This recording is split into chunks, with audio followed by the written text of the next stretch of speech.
마가복음 7장 13절을 제가 다시 한번 읽겠습니다. 너희가 전한 전통으로 하나님의 말씀을 폐하며 또 이 같은 일을 많이 행하느니라 하시고, 하나님의 말씀은 전통 위에 있습니다. 하나님의 말씀은 어떤 철학자나 어떤 목사님이나 어떤 신앙 좋은 성인이나 그러한 모든 사람들 위에 있습니다. 하나님의 말씀은 그 자체로 가장 높고 가장 능력 있고 하나님을 바로 나타내는 그 자체입니다. 그런데 문제는 기록된 말씀이 있는데 그 말씀을 어떻게 바라보느냐에 따라서 그 말씀을 바로 알 수도 있고 그 말씀을 왜곡시킬 수도 있다라고 하는 것입니다. 그러니까 우리가 성경을 읽을 때 가장 주의해야 될 것은 과연 그 본문이 무엇을 이야기하는가가 중요하지, 우리의 경험이나 우리의 철학이나 우리의 생각이 있어서 그 생각과 그 가치관대로 성경을 이해하려 들면 하나님의 뜻은 사라지고 우리의 생각을 관철시키고 합리화시키는 도구가 돼버리는 거예요. 그렇기 때문에 저와 교우님들이 성경을 읽고 나눌 때 가장 주의해야 될 것은 성경 본문 그 자체가 이야기하는 것이 무엇인가라고 하는 그 부분에 모든 중점을 두어야지 우리의 생각이 먼저 나아가서는 결코 안 된다라고 하는 것입니다. 이것이 왜 이렇게 중요한가 하냐면, 우리가 오늘 나눠야 될 말씀 시편 1편은 이 복에 관한 부분이에요. 히브리어는 에흐샬이에요. 에흐샬. 그런데 이 복, 그러면 교우님들과 제가 이미 알고 있는 복의 개념이 있어요. 그래서 그 복의 개념을 성경에서 이야기하는 대로 따라가지 못하고 교우님들과 제가 원하는 그 복의 개념으로 성경을 읽어가기 시작하는 경우가 많다라고 하는 거예요. 그래서 오늘 성경이 이야기하는 복, 시편에서 말하고 있는 복, 에흐샬, 이것이 무엇인지를 살펴보려고 해요. 먼저 이 에흐샬가 쓰인 그 본문이 신명기 33장 29절에 나옵니다. 신명기 33장 29절입니다. 이 부분, 이 신명기 33장은요, 모세가 이스라엘 자손들을 축복하는 대목인데요, 그 가운데 29절을 읽어보면 이렇게 써 있어요. 이스라엘이여, 너는 행복한 사람이로다. 이때 행복하니 에흐샬이에요. 행복한 사람이로다. 여호와의 구원을 너같이 얻은 백성이 누구냐? 그는 너를 돕는 방패시요 내 영광의 칼이시요 내 대적이 내게 복종하리니 내가 그들의 높은 곳을 밟으리로다. 이렇게 축복하는 부분에 이 복을 개역개정에서는 행복한, 이렇게 번역을 했어요. 또 역대하 9장 7절에 보면 스바 여왕이 솔로몬에게 하는 말이 있는데 그 대목 가운데 이런 편이 나와요. 역대하 9장 7절입니다. 복되도다. 이때 그 복이 바로 에흐샬이에요. 복되도다 당신의 사람들이여, 복되도다 당신의 이 신하들이여, 항상 당신 앞에 서서 당신의 지혜를 들음이로다. 또 이 복이 또 어디에 또 나오냐면 욥기에 보면 욥의 한 친구 엘리바스가 말하는 대목이 나오는데요, 거기에 보면 욥기 5장 17절 18절에 보면 이렇게 했어요. 볼지어다 하나님께 징계받는 자여 복이 있나니, 이때 복이 바로 에흐샬이에요. 복이 있나니 그런즉 너는 전능자의 징계를 업신여기지 말지니라. 하나님은 아프게 하시다가 싸매시며 상하게 하시다가 그의 손으로 고치시나니. 그래서 이 복이, 이 같은 단어가 에흐샬가 여러 군데 이렇게 쓰이는데, 그러면 이 복이 무엇냐라고 설명해 놓는 것은 오늘 말씀의 본문인 시편 1편이 바로 그 복이 무엇냐라고 하는 것을 설명해 놓고 있는 거예요. 그래서 우리가 같이 읽었지만 시편 1편 1절에 보면 복 있는 사람은 악인들의 꾀를 따르지 아니하며 죄인들의 길에 서지 아니하며 오만한 자들의 자리에 앉지 아니하고. 그러니까 첫 번째, 복이 있는 사람은 악인들의 꾀를 따르지 않는다는 거예요. 그러니까 악인들의 꾀를 따르지 않으면 죄를 덜 짓겠죠. 이 죄에 관한 개념도 나중에 시간이 되면 다시 다루어야 되는데요. 죄 중에 가장 큰 죄가 하나님처럼 되려고 하는 거예요. 네, 하나님처럼 되려고 하는 거예요. 그 첫사람 아담이 하나님처럼 되고 싶어서 선악과를 따먹고 에덴에서 추방되는 거잖아요. 그렇죠? 그러니까 그 말은 뭐냐면 하나님 없이 생을 독립적으로 살아가려고 하는 모든 행위들이 성경에서 말하는 죄예요. 여러분들과 죄 그러면 항상 윤리적인 죄를 먼저 생각하죠. 우리들은 유교관 때문에 그 윤리적으로 뭐를 잘못했느냐, 뭐를 옳게 했느냐, 그렇죠. 이런 걸 생각을 하는데 성경에서 이야기하는 죄는 그 개념보다는 하나님 없이 인간 스스로가 독립적으로 살아가려고 하는 모든 행태들을 죄라고 규정하는 거예요. 선악과를 따먹는 그러한 죄, 바벨탑을 쌓는 죄, 하나님을 못 믿는 죄, 안 믿는 죄, 예수님 없이 내 마음대로 생을 살아가려고 하는 모든 행위, 하나님처럼 되고 싶고 높아지고 싶고 우리의 이름을 남기고 싶어하는 모든 행위, 그러한 모든 것들을 성경에서는 죄라고 정의하는데요. 제가 나중에 그 부분이 올 때 제가 자세히 설명해 드릴게요. 하여튼 1절에 이 복 있는 사람은 악인의 꾀를 따르지 않아요. 두 번째 나오는 게 죄인들의 길에 서지 않아요. 세 번째 자리에 오만한 자들의 자리에 앉지 않아요. 그러니까 악인들의 꾀를 쫓지 않고 죄 짓는 길에 서 있지 않고 오만한 자들의 자리에 앉지 않고, 다시 말하면 악한 생각 안 하고 죄 안 짓고 겸손한 사람, 그러한 사람에게 복이 있다라고 하는 거예요. 겸손해야 말씀도 들을 수 있어요. 겸손해야 하나님도 믿을 수가 있어요. 그러니까 또 이 겸손 그러면 또 이 유교적인 관념 때문에 다른 사람들보다 조금 낮아져서 다른 사람을 높이는 개념으로 이렇게 많이 이해를 하는데, 성경에서 이야기하는 겸손은 그것도 포함하지만 하나님을 높여드리고 하나님 앞에 납작 엎드려지는 것을 겸손이라고 하는 거예요. 그래서 구약 성경에서 일관되게 이스라엘 사람들을 이렇게 응징하고 처벌할 때 이스라엘 백성들은 목이 어떻다고요? 목이 곧다. 그게 뭐예요? 교만하다 이거예요. 그러니까 사람들을 향해서 목이 곧은 게 아니고 하나님을 향해서 목이 곧아서 하나님을 의존하지 않고 자기들 마음대로 살려간다 이 말이에요. 그때마다 너희들은 목이 곧았다. 그때 하나님이 응징을 하는 거예요. 그러니까 복 있는 사람은 겸손해야만 돼요. 그 말은 다른 사람들 앞에서 비굴하라, 다른 사람들을 항상 높여라, 그런 말보다는 범사에 매 순간마다 하나님을 인정하고 그분 앞에 모든 것을 내려놓고 갓난아이처럼 하나님을 의존하라예요.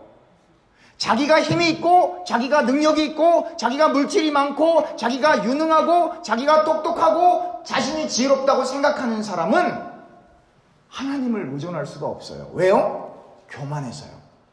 오만해서요. 그렇기 때문에 자기 부인이라고 하는 건 희생하는 것도 자기 부인이지만 자기 부인의 첫 출발점은 주님, 저는 주님이 저를 붙들어주지 않으시면 한시도 서 있을 수 없습니다 라고 하는 이 고백이 생각해서 나온 too late이에요. 자동적으로 나와야 되는 거예요. 신생아가 태어나면 본능적으로 울어요. 배고파도 울고 변을 봐도 울고 불편해도 울고, 그건 본능이란 말이에요. 그러면 정상적인 엄마는 그 아이를 안아주고 달래주고 모유를 먹이고 기저귀를 갈아주고 한단 말이에요. 바로 이 어린아이가 되는 것이 신앙이 가장 좋은 사람이에요. 하나님 앞에선 마치 성경을 통달한 듯 열심히 읽어서 그래 나는 다 알아, 하나님 뜻이 다 그렇지, 그러고 기도 안 하는 사람은 제일로 교만한 사람이에요. 그 사람이 신앙이 제일 없는 사람이에요. 그렇기 때문에 복이 있다라고 하는 것은 겸손해야 돼요. 하나님만을 높여드려야 돼요. 그리고 죄 짓지 않도록 노력해야 돼요. 그리고 악한 생각을 해서는 안 돼요. 그러니까 너무 악한 영화, 스토리가 너무 비정상적인 영화, 그런 것들은 안 보는 게 좋아요. 우리의 정신을 더 번잡하게 하고 힘들게 하고 쓸데없는 생각을 하게 하니까요. 그래서 이 겸손하고 그리고 죄를 짓지 않기 위해 노력하고 악한 꾀를 따르지 않는 사람들은 라이프가 very simple해요. 벌써 라이프가 복잡하면 문제가 있는 거예요, 사실은. 직장 가고 집에 가고 교회 가고 마켓 가면 다 간 거예요, 갈 때는. 근데 여기를 벗어나서 자꾸 스케줄이 많으면 거기에 문제가 있는 거예요. 집에 가고 직장 가고 교회 가고 마켓은 가야죠. 또 어디 가시려고요? 그죠? 운동도 가셔야 되겠네요. 그죠? 거기까지. 그리고 별로 없죠. 그러니까 라이프가 아주 심플해야 돼요. 뭘 번잡하게 하려고 하면 안 돼요. 갈 때, 못 갈 때 다 가면요. 거기서 교만한 죄악의 일들이 벌어지는 거예요. 로마서 16장 17절입니다. 로마서 16장 17절에서 20절까지 읽어볼게요. 형제들아 내가 너희를 권하노니 너희가 배운 교훈을 거슬러 분쟁을 일으키거니와 거치게 하는 자들을 살피고 그들에게서 떠나라. 이 같은 자들은 우리 주 그리스도를 섬기지 아니하고 다만 자기들의 배만 섬기나니 교활한 말과 아첨하는 말로 순진한 자들의 마음을 미혹하느니라. 너희의 순종함이 모든 사람에게 들리는지라. 그러므로 내가 너희로 말미암아 기뻐하노니 너희가 선한 데 지혜롭고 악한 데 미련하기를 원하노라. 평강의 하나님께서 속히 사탄을 너희 발 아래에서 상하게 하시리라. 아주 여기 두 가지가 중요한 포인트가 있어요. 첫 번째는 하나님을 믿지 않는 사람들, 하나님을 믿지만 즉 예수님을 믿지만 예수님을 통해 비즈니스 하는 사람들은 그 목적이 자기 배예요. 교인들이 많이 늘어나면 하나님께 영광이 돼야 되기 때문에 행복한 건데, 교인들이 많으면 이제 더 큰 집에 살 수 있고 더 좋은 자동차 살 수 있고 이런 생각 자체가 들어가는 게 결국은 누구를 위한 목회예요?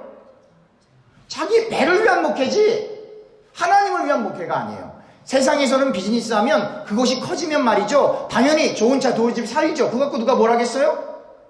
그러나 하나님 나라에서는, 하나님의 법칙에서는 10명하고 목회를 하던 10,000명하고 목회를 하던 그거하고 샐러리하고 집하고 자동차하고는 전혀 관계가 없는데 세상적인 논리로 자신들의 배를 위해서 하는 사람들이 많아서 교우님들이 힘든 거라고요. 그러니까 이 복이 없는 사람들은 결국은 하나님을 위한다고 하지만 자기 배를 위해서 사는 사람들이에요. 그리고 그 자기 배를 위해서 사는 사람들은 우리가 시편 제일 마지막 부분에 나오겠지만 망할 거예요. 세상에서 망하는 정도가 아니라 정말로 구제불능으로 지옥불에 떨어진다 이 말이에요. 19절에 너희가 선한 데 지혜롭고 악한 데 미련하기를 원하노라. 어떤 사람들은 선한 데 미련해요. 그리고 반대로 악한 데는 지혜로워요. 근데 대부분의 사람들이 그래요. 올바르지 못한 일을 할 때에는 머리가 착착 잘 돌아가요.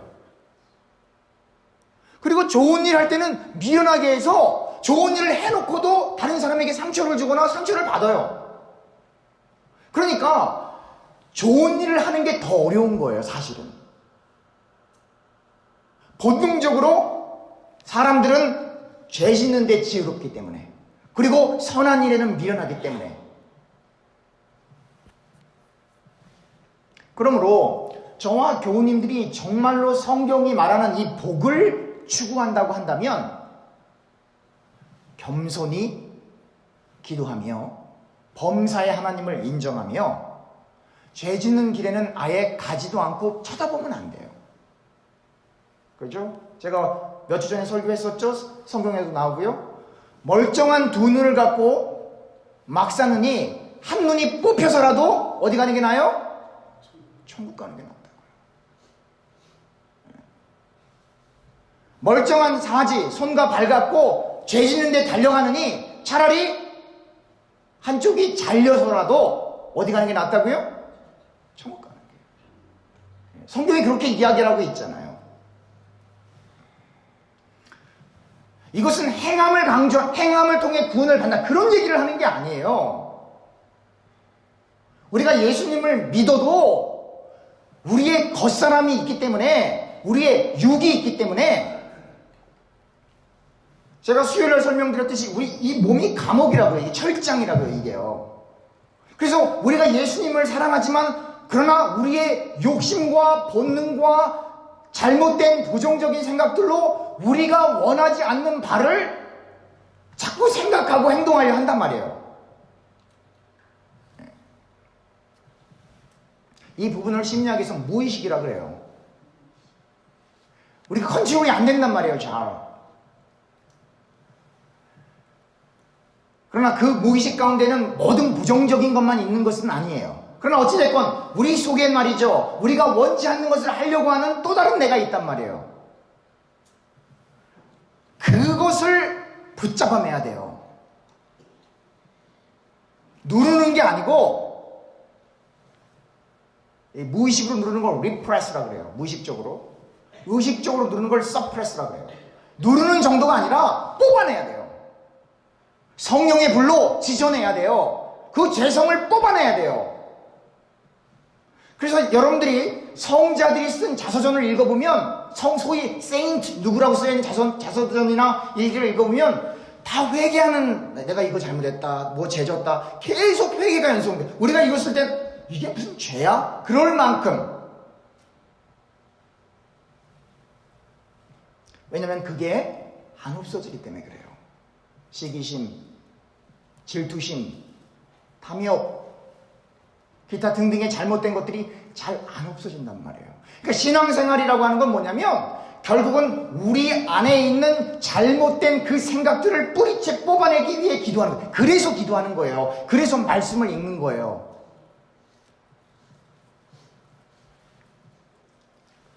계속해서 보면 시편 1편 2절에 보면 복 있는 사람은 또 오직 여호와의 율법을 즐거워하여 그 율법을 주야로 묵상하는도다. 다시 말하면 복이 있는 사람은 하나님의 말씀을 즐거워하고 그리고 그 말씀을 낮에도 밤에도 묵상한다 이거예요.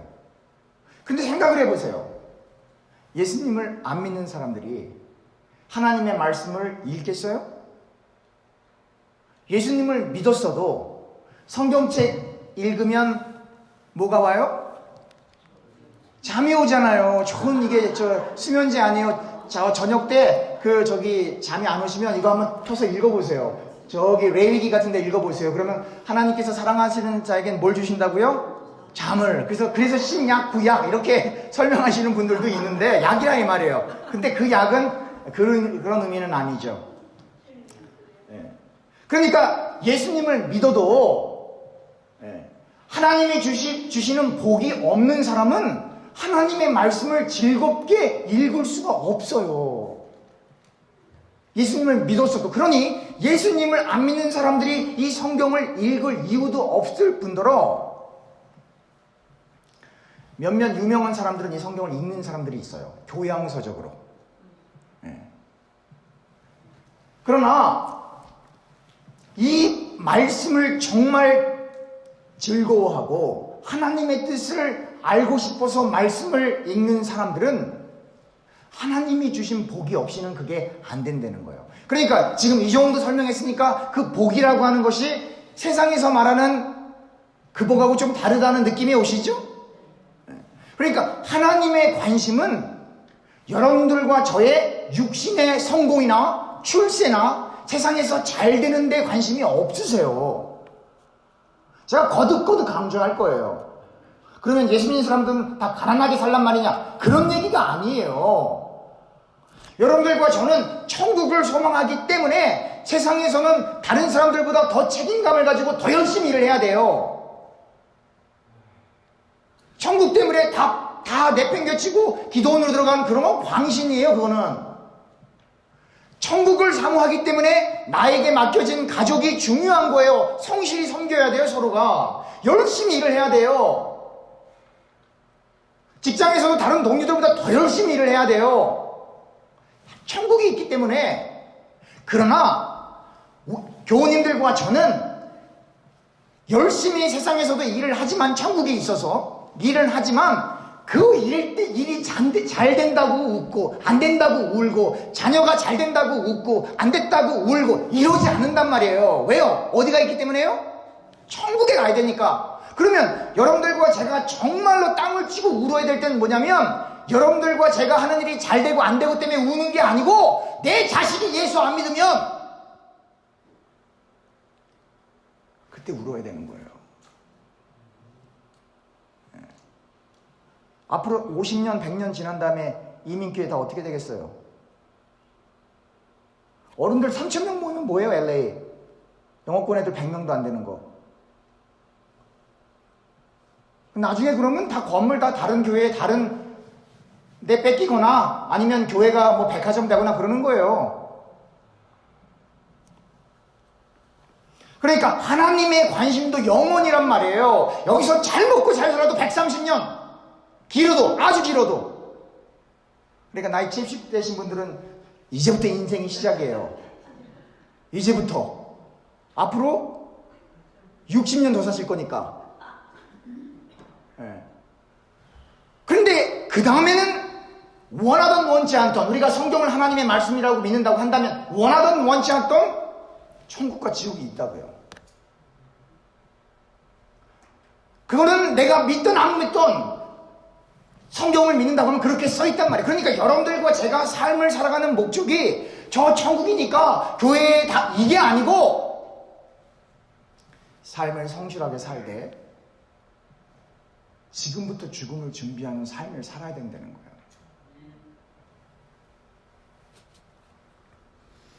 여러분들과 제가 말씀을 읽을 때 그 말씀이 꿀송이보다도 더 다를 수 있는 하나님의 복을 하나님께 구해야 되는 거예요. 하나님, 내가 이게 필요하고 저게 필요하고 저게 필요합니다 라고 하는 기도도 하시겠지만, 그보다 앞서 하나님의 나라와 하나님의 의를 구한다라고 하는 것은, 하나님, 정말 하나님의 뜻을 알고 싶습니다. 성경을 읽었을 때 하나님이 원하시는 바가 무엇인지 알고 싶습니다 라고 이렇게 하나님 앞에 기도를 해야 되는 거예요. 그렇게 되면 여러분들과 제가 삶을 살아가는 목표가 달라져요. 삶을 살아가는 이유가 달라져요. 가는 곳이 달라져요. 만나는 사람들이 달라져요. 생각하는 사고가 바뀌기 때문에 벌써 돈을 쓰는 것도 달라져요.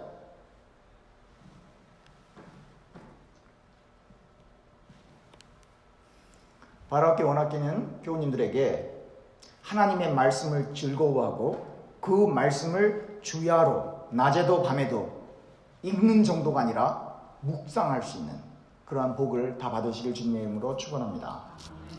그러면 이제 시편 1편 3절, 많은 기독교인들이 좋아하는 구절이 나오죠. 그렇게 하면 그는 시냇가에 심은 나무가, 다시 말하면 그 복이 있으면 그는 시냇가에 심은 나무가 철을 따라 열매를 맺으며 그 잎사귀가 마르지 아니한 같으니 그 하는 모든 일이 다 뭐하리로다? 형통하리로다. 그러니까 사람들은 그 눈이 벌써 어디에 가 있는 거예요? 형통. 그죠? 네. 이 형통이라는 말은 이 히브리어로 트사우라크예요. 영어로 하면 prosper, 번영하고 번창하고 성공하고 이런 거예요. 그런데요, 이 부분을 제가 설명하기 전에 우리가 어디를 살펴보아야만 하냐면 요한복음을 먼저 살펴보아야만 해요. 살펴보기 전에 왜 이렇게 시편을 보는데 구약의 이쪽도 보고 신약 이쪽도 보고 그러냐면요, 이 말씀은 누구로부터 왔어요? 하나님으로부터 왔죠. 그리고 그 하나님께서 시편 1편에만 말씀하는 것이 아니라 창세기부터 계시록까지 여러 부분을 다 걸쳐서 공통적으로 말씀하신단 말이에요. 그래서 시편 1편만 읽어가지고는 그 뜻이 무엇인지 알기 어렵거나 조금 그 뜻을 구체적으로 보기 위해서는 다른 부분에서 하나님이 이렇게 말씀하신 걸 또 보아야만 하는 거예요. 그래서 요한복음 15장 1절부터 7절까지 보면 이렇게 써 있어요.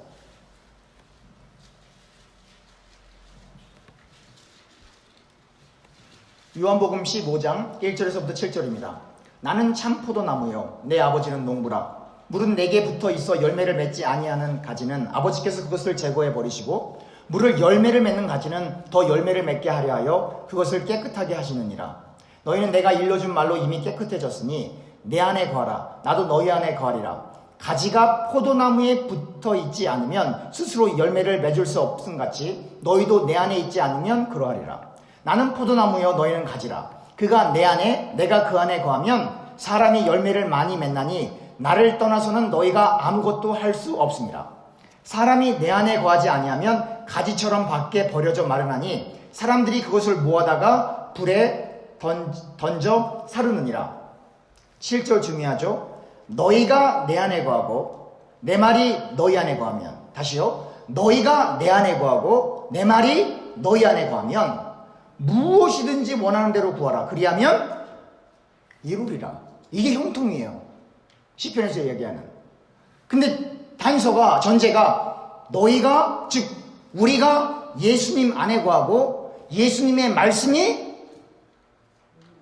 우리 안에 거해야 돼요.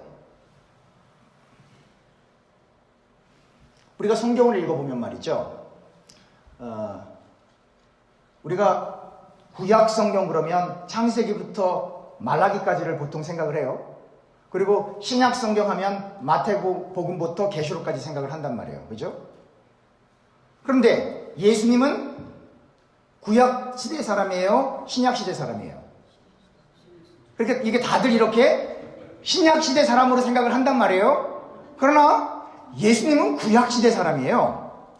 예수님은 구약의 율법에 따라 태어났고 8일 만에 할례 받으시고 구약의 전통을 따르셨어요. 그러니까 예수님 당시에 교회가 있었어요? 없었어요? 없었어요. 그죠? 시나고그에 갔단 말이에요. 한글로는 회당이라 그랬죠. 그죠? 그러니까 사실은 예수님이 죽으시고 부활하기 전까지는 다 무슨 시대예요? 구약 시대예요. 아시겠죠? 그러니까 예수님이 죽으시고, 그러니까 예수님이 구약에 있는 율법들을 해석할 때 그 해석이 너무너무 중요해요. 우리한테는. 왜요? 사람의 아들, 다시 말하면 모든 인간의 속성을 갖고 태어나시고 또 하나님의 아들, 하나님의 신성을 갖고 계신, 즉 완전한 사람이시자 완전한 하나님께서 구약에 나와 있는 그 율법들을 해석해 주시잖아요. 아시겠죠? 그렇기 때문에 사복음서가 중요한 거예요. 대단히 중요한 거예요. 그러니까 예수님께서 말씀하신 그 내용들을 통해서, 왜냐면 그 예수님이 곧 누구세요? 하나님이시잖아요. 그 하나님께서, 그 예수님께서 말씀하신 그 해석들을 따라가다 보면 구약에 나와 있는 율법들이 어떠한 동기와 목적을 가지고 나왔는지를 반대로 유추해서 찾아볼 수가 있다는 거예요. 지난주에 삼겹살 다 드셨어요? 삼겹살, 돼지고기 그런 거 드셨어요? 네. 혹 앞으로 드실 거예요? 돼지고기 먹으면서 죄책감 느끼시나요? 전혀 안 느끼죠. 왜 안 느끼죠? 율법 시대가 지나갔기 때문에. 왜냐면 먹는 것도 제한이 있었단 말이에요. 그러니까 예수님이 죽으시고 부활한 이후에는 사도들이, 바울이 계속 하는 게 누구 얘기만 해요? 예수님 얘기밖에 안 해요. 예수님의 죽으심, 부활하심, 예수님의 보혈. 그러나 예수님이 살아계셨을 때는 그런 얘기 해요, 안 해요? 그렇게 될 것이다라고 예언적인 말씀을 하시지만 많이 강조를 안 하세요. 왜요? 아직도 율법 시대니까. 그래서 율법이 이렇고 말씀이 이렇고 이렇게 설명하는 거예요. 그러니까 이 생각을 가지고 다시 복음서를 읽어보면 예수님께서 얼마나 사람들에게 하나님의 말씀을 잘 전하셨는지를 알게 돼요.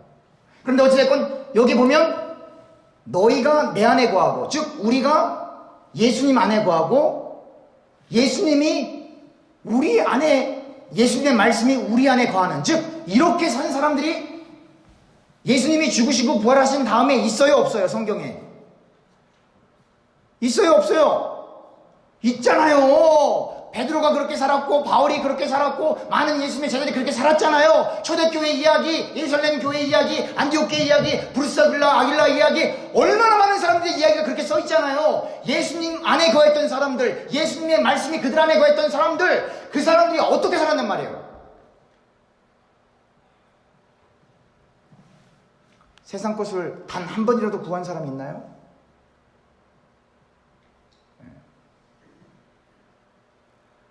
설교자는 항상 갈등을 해요. 저는요, 교우님들이 뭘 듣고 싶어 하는지를 알아요. 어떻게 할까요? 저도 똑같으니까. 저도요, 세상에서 부자 되고 싶어요. 큰 차 타고 싶고요. 대걸 같은 집에 살고 싶고요. 저 아들이 제일 좋은 학교 갔으면 좋겠고요. 그런 생각을 해볼 수 있죠.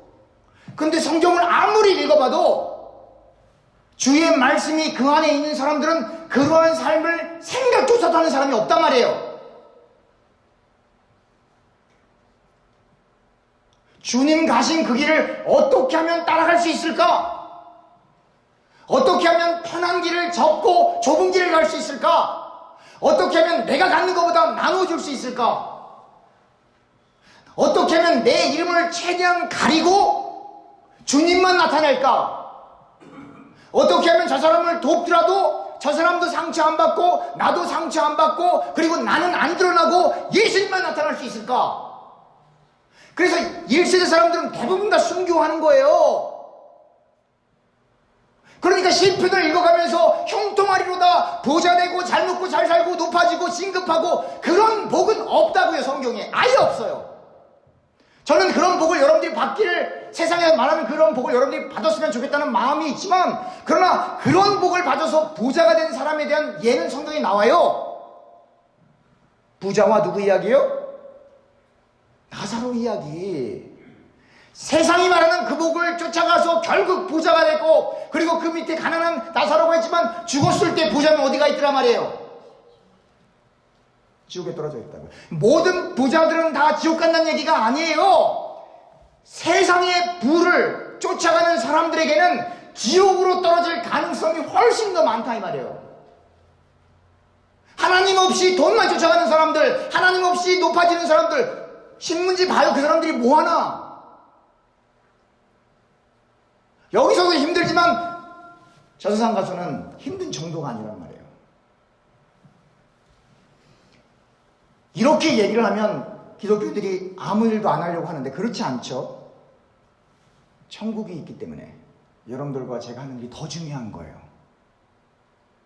여러분들과 제게 맡겨진 가정이 더 중요한 거예요. 그러나 우리는 세상에서 일어나는 일들 때문에 웃고 우는 사람들이 아니란 말이에요.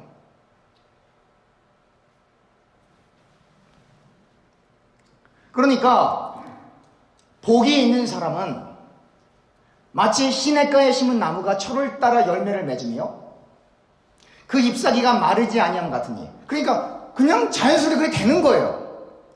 그가 하는 모든 일이 형통하리로다. 근데 그가 뭐를 하려고 하겠어요? 그죠? 그가 하려는 일은 주기도문 하잖아요. 하늘에 계신 우리 아버지요. 한번 볼까요? 하늘에 계신 우리 아버지요, 이름이 거룩히 여김을 받으시옵시며 나라가 임하옵시며 뜻이 하늘에서 이루어진 것 같이 땅에서도 이루어지이다. 그러니까 복이 있는 사람은 모든 관심이 아버지 나라에 있는 거예요. 모든 관심이. 예수님께서 많은 기적들을 행하시죠. 왜 그런 기적들을 행하세요? 예수님이 높아지시려고요? 그러면 예수님이 십자가 안 가시죠. 본인이 교주하시죠. 그죠? 그분이 하나님이신데 교주란 표현은 좀 부적절하네요. 그죠? 근데 예수님께서는 그러한 기적을 행하시고 본인의 배를 안 채우세요. 왜요? 사람을 고치시는 그 이유가 그 사람들이 불쌍해서 그런 것도 있지만 구약에 예언된 말씀이 성취되기 위해서 예수님께서 기적을 행하시는 거예요. 아시겠어요? 장님이 눈을 뜨고 죽은 자가 살아나는 것은 이미 구약에 예언되어 있는 말씀이에요. 이러한 일이 일어나면 그 사람이 누구다? 메시아다. 그래서 그 예언 성취를 위해서 하나님이신 그 예수님께서 기적을 행하시는 거예요. 그러니까 예수님의 모든 생각이 어디가 계신 거예요? 아버지 나라에 있는 거예요. 아버지의 뜻. 그리고 예수님의 제자들이 성령을 받고 그렇게 생을 살아가는 거예요. 베드로가 누굴 고쳐갖고 근가오는 내가 없거니와 나사렛 예수 그리스도 일어나 걸어라. 자기를 드러나기 위해서가 아니라 그 아버지의 뜻, 하나님의 영광, 하나님의 나라가 확장되기 위해서 그런 기적과 표적이 나타나는 거예요. 본인의 의도가 아니라. 그러니까 참으로 예수님의 말씀이 우리 안에 거하고 정말로 주님과 동행하는 사람은 세상 걸 추구하지 않아요.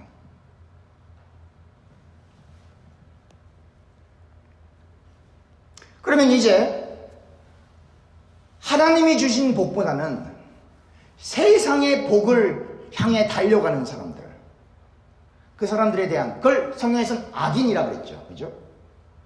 하나님을 떠나서 자기 마음대로, 자기가 원하는 대로 그냥 막 사는 사람들, 이렇게 막 산다 그러면 또 이게 방탕하게 산다 그렇게 볼 수도 있지만, 하나님을 떠나서 사는 그 자체가 다 막 사는 거예요. 사람들은요 그냥 내버려 두잖아요. 그러면 그 자체로 다 망해버려요. 동물의 왕국이 되기 때문에. 그래서 예수님을 안 믿는 사람들도요, 그래서 교육이라고 하는 걸 강조하는 거예요. 교육을 통해서 그들의 본성을 꺾어내는 거예요. 컬티베이트 하는 거예요. 그게 안 되면 동물의 왕국 돼서 다 야국강식이 돼버리니까요. 그런데 그렇게 해서 그 사람들이 어른이 됐잖아요. 세상을 보세요. 한번 신문을 한번 열어보세요. 뉴스를 한번 들어보세요. 법이라는 것을 이용해서, 돈이라는 것을 이용해서 아직도 동물의 왕국이에요? 아니에요? 동물의 왕국이잖아요. 아직도. 그러니까 하나님을 떠난 사람들이 아무리 윤리적으로 도덕적으로 잘 살려고 발버둥 쳐도 결국에는 동물의 왕국이라고요. 안 된다고요. 근데 불행한 건 예수님을 믿어도 안 된단 말이에요. 잘.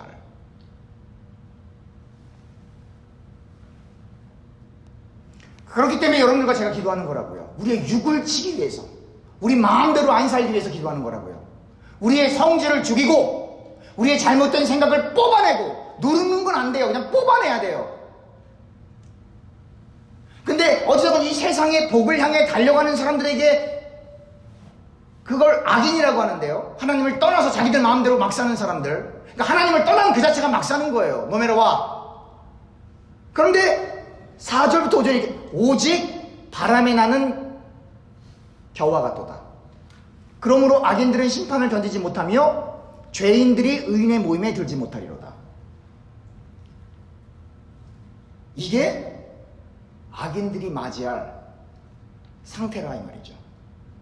우리가 좀 전에 읽었었죠? 요한복음 15장 6절을 다시 한번 보면, 사람이 내 안에 거하지 아니하면 가지처럼 밖에 버려져 마르나니 사람들을 그것을 모아다 불에 던져 사릅니다.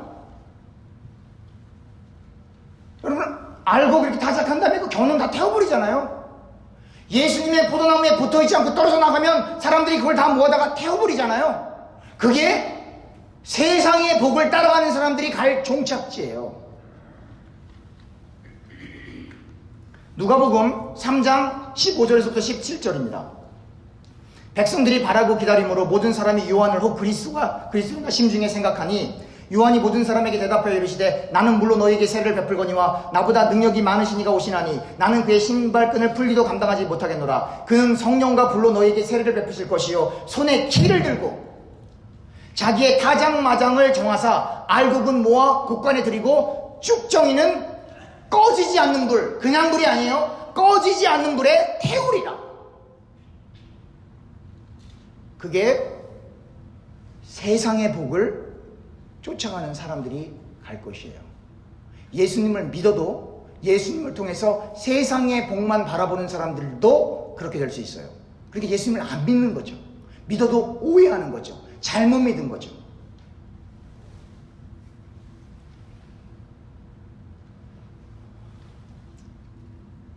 그래서 사울왕 이야기가 나오는 거예요. 사울왕 이야기가 구약시대에 구약시대에 사울왕이 성령 충만했어요, 안 했어요?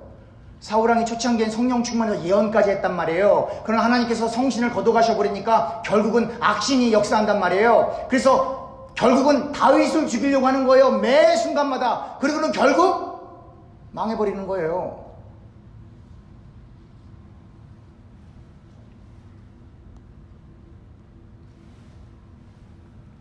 많은 기독교인들이 이 천국과 지옥을 안 믿는 것 같아요.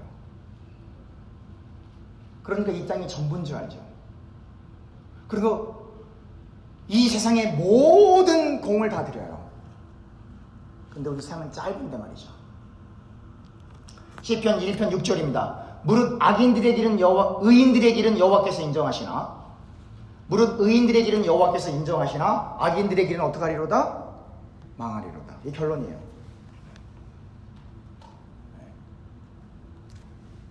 생각을 한번 해보세요. 여러분들과 제가 하나님이 주신 그 복을 받아 예수님의 말씀이 우리 안에 거하고 우리가 예수님 안에 거하는 삶을 살아가게 되면 그 삶이 형통하는데, 그 형통의 복이 세상적으로 형통한다는 이야기예요? 아니에요. 세상적으로 형통한다는 얘기가 아니에요. 제가 얼마 전에 설교했잖아요. 사도 바울은요, 다메섹 도상에서 예수님 만나고 나서요, 로마 시민권이 더 이상 그에겐 의미가 없고요, 바리새인이라는 것도 별로 의미가 없고요, 그냥 편안하게 잘 살 수 있는데 말이죠. 그러니까 그가 배웠던 모든 학문적인 지식, 가말리엘 학부에서 공부했던 모든 지식들이 별로 의미가 없어요. 그걸 다 뒤로 하고 누굴 따라가는 거예요? 예수님을 따라가는 거예요. 그리고는요, 다메섹 도상에서 예수님 만나기 전에는 말이죠, 힘 있는 권력가였거든요. 그리고 하나님을 믿는 사람들을 하나님을 사랑한다는 그 이유 때문에 잡으러 다녔던 사람이라고요. 공권력을 행사할 수 있었던 사람이라고요. 그런데 예수님을 만나고 다메섹 도상에서 고꾸라진 이후에는 말이죠, 이제는 도망자가 돼요. 매도맞고요, 숨어야 되고요. 어떤 부자가 예수님께 와서 내가 어려서부터 이것도 지키고 저것도 지키고 이것도 다 했습니다. 아, 그래? 그러면 말이지, 네가 갖고 있는 걸 모든 걸 다 팔고 너는 나를 따라. 근데 그 부자가 그렇게 했어요, 안 했어요? 재산이 많은 거로 범민하여 돌아갔더라. 무엇을 이야기합니까? 시편에서 말하는 복은 세상에서 번성하는 그 복이 아니에요. 그 복은 아버지 나라에 가는 영생의 복을 이야기하고 있는 거예요. 하나님 나라를 소망하고 우리가 죽어서 아버지 품에 안길 영원한 그곳 천국에서 하나님과 동행하는, 하나님의 말씀을 즐거워하고 그 말씀으로 하나님을 영원히 높여드릴 그곳을 생각하면서 이 세상에서 열심히 살아가는 거예요. 그래서 우리에겐 시련이 와도 괜찮아요, 고난이 와도 괜찮아요. 왜냐하면 우리는 돌아갈 곳이 있단 말이에요. 가장 비참한 게 돌아갈 곳이 없는 것이고, 더 비참한 건 갈 곳이 지옥밖에 없다는 게 더 비참한 거예요.